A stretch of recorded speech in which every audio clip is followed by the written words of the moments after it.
ओम नमः शिवाय। श्री शिव महापुराण का पार्वती खंड। आज हम भाग 33 में अध्याय 14 से सुनेंगे। प्रिय भक्तों, इसी प्रकार आप शिव महापुराण का महात्म सुनते रहें और अपना जीवन सफल बनाएं। तो चलिए अध्याय 14 से हम शुरू करते हैं। ब्रह्मा जी बोले कि हे नारद, मेरे पुत्र मारीच और उनके पुत्र कश्यप हुए, जिनसे दक्ष प्रजापति ने अपनी कन्याएं ब्याह दी। उनमें सबसे बड़ी दिति थी, जिससे हिरण्यकश्यप और हिरण्याक्ष नाम के दो पुत्र उत्पन्न किए। ये दोनों देवताओं के लिए परम दुखदाई थे, जिन्हें नरहरि रूप धारण कर विष्णु जी ने मार डाला। इससे दिति को बड़ा दुख हुआ। इससे दिति फिर अपने पति की सेवा करने लगी।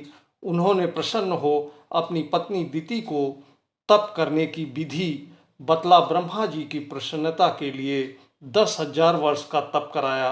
उससे उसे वज्रांग नामक महाबलशाली पुत्र प्राप्त हुआ। उसने अपनी माता की आज्ञा से इंद्र को पकड़कर दंड दिया और इसी प्रकार देवताओं को भी दंडित किया। तब मैंने कश्यप जी से मिलकर देवताओं का दुख दूर किया। उस समय मैंने वारांगी नामक एक स्त्री की रचना कर वज्रांग को दिया। तब वह प्रसन्न हुआ। उससे उसने देवताओं को कष्ट देने वाला फिर एक पुत्र उत्पन्न करना चाहा। 14वां अध्याय समाप्त होता है। 15वें अध्याय में तारकासुर का परिचय। इस प्रकार समय आने पर उसने एक बड़ा ही बलशाली पुत्र उत्पन्न किया। उसका नाम तारकासुर पड़ा। यह देवताओं को जीतने के लिए तप करने लगा। मैं तारकासुर को वर देने उसके पास पहुंचा। तारक मुझे प्रणाम कर वर मांगने लगा। उसने कहा, मुझसे बलि कोई ना हो। जब शिव जी के उत्पन्न पुत्र सेनापति होकर मुझ पर शस्त्र का प्रहार करें, तभी मेरी मृत्यु हो। मैंने उसे यह वर दिया। वह मनोवांछित वर पा शोणितपुर को चला गया। शुक्र जी ने मेरी आज्ञा से उसे त्रिलोकी का राजा बना दिया। फिर वह तीनों लोकों को जीतकर इंद्र हो गया।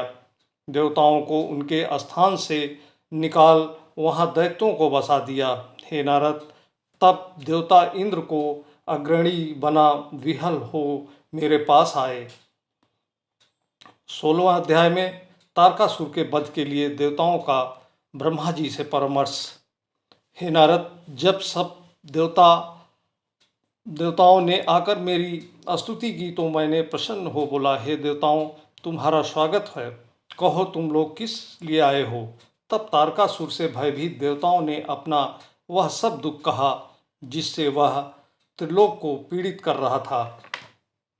मैंने कहा, हे देवताओं, तारकासुर तो मेरे वचनों से बड़ा है। मैं उसे कैसे मारूं? हाँ, इसका एक उपाय है। दक्ष की पुत्री सती, जिसने अपना शरीर त्याग दिया था, वही अब हिमाचल के साकाम तप से मैना के गर्भ से उत्पन्न हुई है।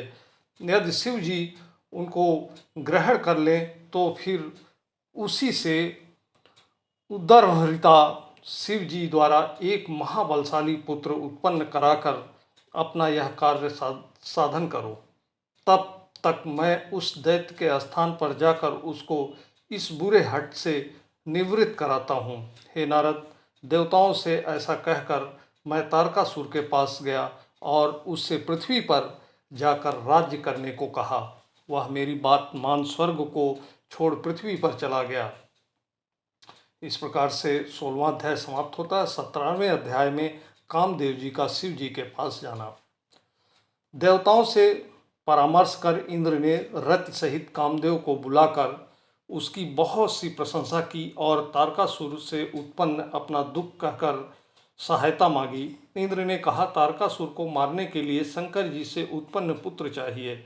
शंकर जी परम तपस्वी हैं, परंतु वे विवाह नहीं करते। फिर उनसे पुत्र कहाँ से हो? इसके लिए तुम्हें प्रयत्न करना है। इस समय शंकर जी गिरिराज हिमालय पर बैठे हुए परम तप में लगे हुए हैं। और पार्वती जी उन्हें अपना पति बनाने के लिए उनके पास बैठी हुई उनकी सेवा कर रही हैं। अतएव जैसे भी जितेंद्रिय शिव की पार्वती की ओर रुचि हो, तुम वही कार्य शीघ्र करो, इससे तुम्हारा यश अस्थायी हो जाएगा। यह सुन कामदेव ने इंद्र से कहा, मैं इस कार्य को अवश्य करूँगा। ओम कहकर उसने अपनी स्वीकृति दी। वह अपने सहायकों सहित शीघ्र ही योगीश्वर शंकर के पास चला गया, जहाँ वे अपनी तपस्या में लीन थे। इस प्रकार 17वां अध्याय समाप्त होता है और 18वें अध्याय में काम द्वारा उत्पन्न काम विकार।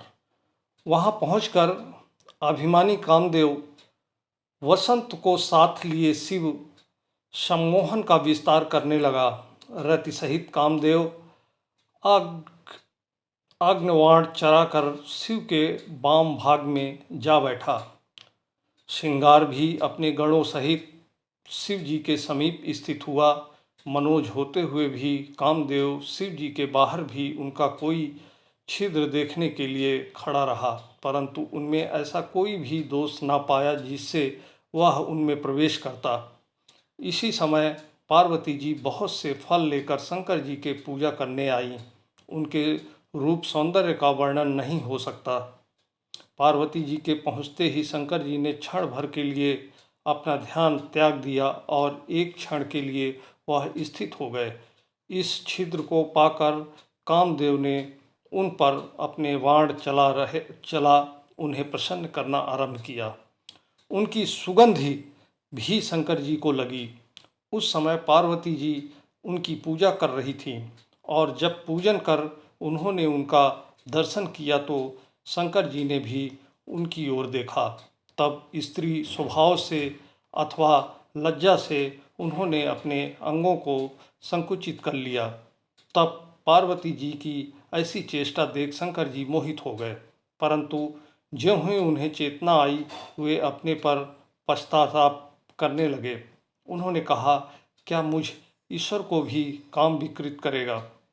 यदि मुझ ईश्वर ने ही किसी के अंग का स्पर्श कर लिया तो अन्य असमर्थ पुरुष क्या करेंगे? ऐसा कह वह वैराग्य को प्राप्त हो पार्वती जी के पयंग आसादन से वितरित हो गए। सर्वात्मा कहीं पतित ना हो सके। इस प्रकार से श्री शिव महापुराण का ये 33वां भाग समाप्त होता है, जो कि अगला भाग 34 में हम 19वें अध्याय से शुरू करेंगे और 19वें अध्याय में हम सुनेंगे शंकर जी द्वारा काम का नाश। तो इस प्रकार से ओम नमः शिवाय करते रहें और बाकी का भाग आप लोग पढ़ते रहें और शिव महापुराण का महात्म आपको प्राप्त हो। ओम नमः शिवाय।